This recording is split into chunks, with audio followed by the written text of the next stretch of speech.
Town Bank Mortgage, NMLS number 512138, is an equal housing lender. This podcast is for informational purposes only. And now, the man born with a 5 o'clock shadow and with the NMLS number 2028-201. He is a gentleman. He is a scholar. He is Tyler Cralle.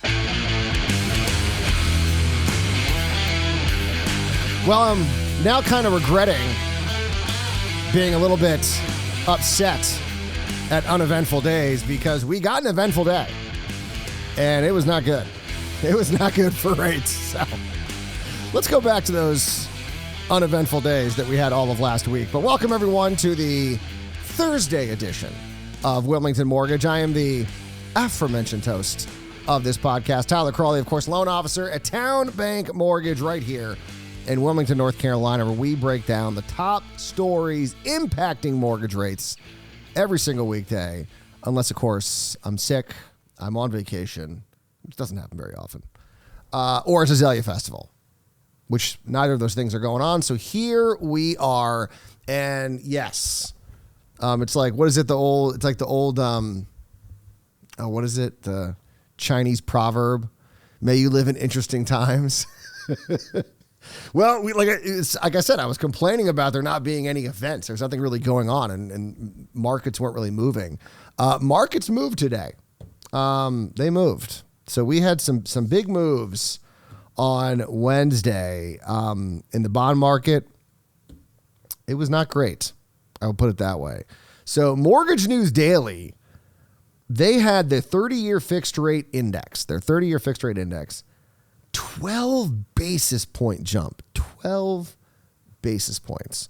Now, the day before, it was 6 basis points. So in 2 days, almost a 20 basis point move in the 30-year, which, you know, we talked about this yesterday. The 30-year fixed, the 10-year move in tandem, but they don't move like identically. They're not like, if one moves up 5 basis points, the other one's not going to move by 5 basis points. And for a couple days during those uneventful days, the 10-year was like inching its way upward. And we were seeing no movement in the 30-year, according to Mortgage News Daily. And then boom, 2 days in a row, boom, boom, big moves. And the 10-year was up today big too, up about 7 basis points. We saw the 10-year cross the 4.4% threshold for the first time since March. So like I said, some negative movement. And it was not, I do not believe it was the Fed meeting. I believe this is concern about inflation, long-term inflation. We are not hearing about any possible end to the war with Iran. It's having a huge impact on oil prices. We saw gas prices yesterday or on Monday. We saw, no, I guess it was Tuesday. We saw oil prices jump to a 4-year high. Barrel of oil continues to rise. Yeah, I mean, it was not a good day. That's what's causing it. Is there's this concern that gas prices is going to cause problems for inflation in the long term. So, you know, back, we played the clip. I think we did. Maybe we didn't. But Jerome Powell, you know, said, hey, listen, you know, we're not that concerned about oil price shocks in the short term because monetary policy is a long-term strategy. So it can't do anything short term. The only time it becomes an issue is if all of a sudden there is a longer-term problem where people start pricing in higher prices because oil prices stay higher for longer. Now we got ourselves a problem. And that is what the concern is. And I think that is why we're seeing bond markets move the way that they are. Because the Fed meeting, while contentious, didn't do anything that would cause rates to rise. So to me, it's gas prices that are causing this rise and the concern about long-term inflation, which was somewhat mentioned or at least implied in what we saw from the Fed meeting. So let's start with the Fed meeting. They held rates, as we all knew they were, between 3.5 and 3 3/4, no change. And even though, you know, that was what everyone expected, there was a larger dissent, but not a dissent in the way that you're thinking. It was the most dissents that they've had since 1992. Steve Mirran, who has continued to vote for easier monetary policy. When they were voting for a 1/4 point cut, he wanted a 50 cut. Now that they're voting for no cut, he wants a 1/4 cut. That was not surprising. He's voted that way every time since he got on the board back in September. What was interesting was 3 members did not dissent on the vote. It wasn't that they wanted a higher rate or a lower rate. They didn't like the phrasing in the statement that came out. I have not seen this before.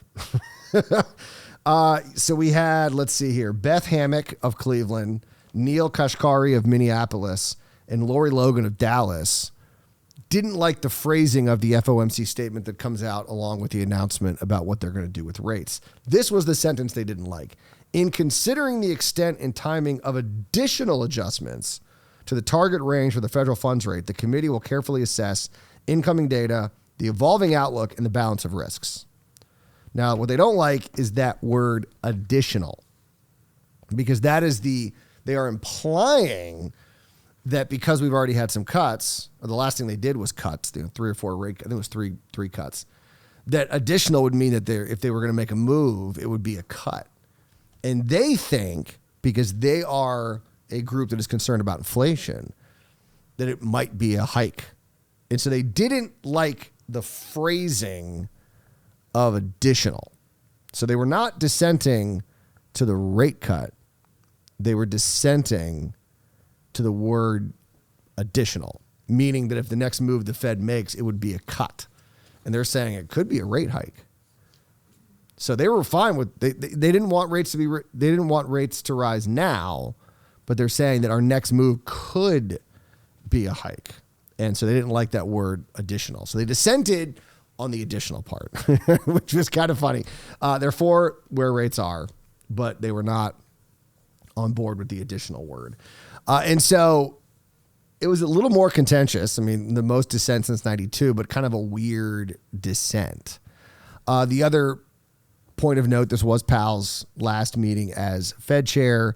He did also say at the press conference that he will be staying on. So there's a big debate about that, because normally the Fed chair, whose term usually does last past their tenure as chair, will usually drop off the board when their term as chair is up. Powell had said he was not necessarily going to do that unless he felt that the institution itself was no longer at risk. And so clearly he doesn't feel like it's there, that there is still a risk, and he needs to stay on to make sure that happens. He could just be messing with Trump too. You know, he's mad that Trump, you know, had the Department of Justice go after him. So now he's just messing with Trump. But, you know, he talked about the fact that he'd reached out to the Department of Justice, and, you know, he mentioned that in the press conference about, you know, Jeanine Pirro and her statement saying that they could reopen the investigation if there was a reason to. And so I guess that's one of his concerns. He wants to make sure there's no more political pressure, and so he's going to stay on. He was reassured, though, that they had no plans to. And so we actually heard that. I think that was, who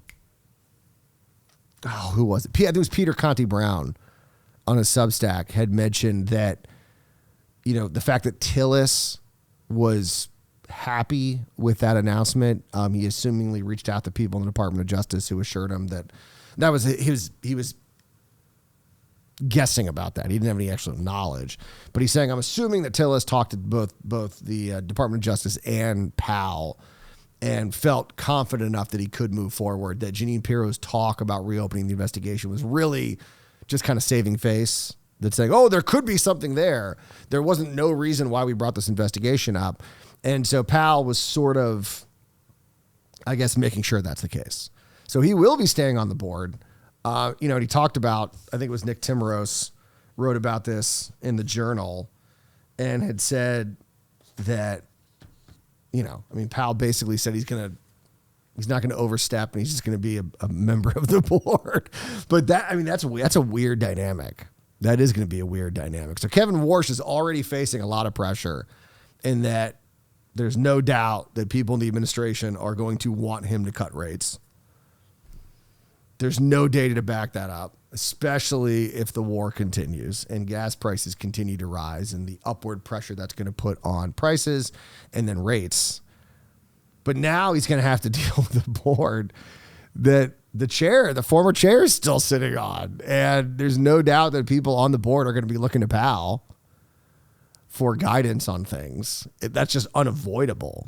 So that is, man, I mean, Warsh is already going to be, like I said, is going to be dealing with things. And then on top of it, he wants to make some big changes to the board. That was one thing that Nick Timmeros wrote about, where he said, you know, we've had this sort of change to the Fed after the 2008 debacle, where Bernanke wanted to communicate better and use sort of media and everything else to reassure people and let them know what the Fed was going to be doing and was going to be there to make sure that we didn't have any problems. Yet Yellen continued that, and Powell continued that. Sort of letting them know, like, hey, we're going to, you know, a lot of the forward guidance stuff came about because Bernanke wanted to reassure markets that they weren't just going to jack up rates when things sort of stabilize. They're like, hey, listen, look, we're saying for the next 2 years, rates are going to stay low. So feel free to borrow that money and keep the economy going. And Warsh has said, you know, maybe he's going to pull back on some of that. So that's going to be one of the other big changes is, you know, I don't know. Is Warsh going to do a press conference like Powell does? I don't know. What's going to happen with forward guidance and the dot plots and a lot of the stuff that we talk about and everyone sort of scrutinizes, you know, for good and bad. I mean, it even looks like a lot of the Fed governors kind of didn't like the dot plots and the way they were being interpreted. So a lot of changes coming. And I think that could be a part of what we're seeing with rates. But I think a lot of the rates just jumping up is inflation concerns with just we're not hearing about any peace deals or talks or anything going on. We did also get some other data. Real quick, I want to jump into that. Let me pull that up. We did get some pretty strong data wait, where's my drafts? Here we go. Sorry. So we got durable goods orders, which was the first positive month since November. So it's been a little while in March. Durable goods orders were up 0.8%. That was better than economists were expecting, so that was a good report. However, you got to kind of dive down to really know what's going on here. Excluding transportation, new orders jumped even more, 0.9%, third best month in the last year. But excluding defense, new orders were actually in the red, down 0.3% in March after a 1.2% drop in February. That's now the fourth decline in the last 6 months. So it's showing us that, yeah, there's some activity with durable goods orders, but a lot of it is defense versus the private sector. So it shows the private sector still having some questions about investments in durable goods. And so not exactly a positive, or not a negative report, but not exactly a positive report also. And then speaking of mixed, housing starts unexpectedly jumped to a 14-month high in March, 10.8% jump from February. Highest level since December 2024. So big jump in housing starts. So builders at least feeling pretty good there. Housing completions were barely in the green, with completions up 0.1% month over month. But it was still the second lowest level in the last 2 years. So that gives you an idea. And then the bad news, because it wasn't all just rainbows and sunshine and everything else. Building permits fell like almost the exact same, 10.8%. Thought that was kind of funny that they both, one rose 10.8, the other one fell 10.8. Building permits falling 10.8%, lowest level since August. So definitely a mixed report. Now I would say, for the most part, positive, because we saw a bigger jump in housing starts. So 14-month high versus a 6-month low. So better, it was more good than bad, but a mixed report. So builders at least are starting projects, but they're not confident down the line, which is why you're seeing permits fall. So like I said, a mixed residential report, but I would say overall good. Overall good. So, All right, that's all we got. Big day today. We got Central. We're looking first look at first quarter GDP. We got European Central Bank, Bank of England making rate decisions. We got jobless claims. And I think that might be it. Is that everything? Did I nail it? Yeah. Oh, PCE too. We got PCE. We got a lot. We got a lot going on today. So Friday show is going to be fun. Let's hope it's good fun. Not like this kind of fun with rates on the up and up. But you guys enjoy your Thursday. We'll be back here Friday for another edition of Wilmington Mortgage. And remember, as always, do not wait to buy real estate. You buy real estate and wait.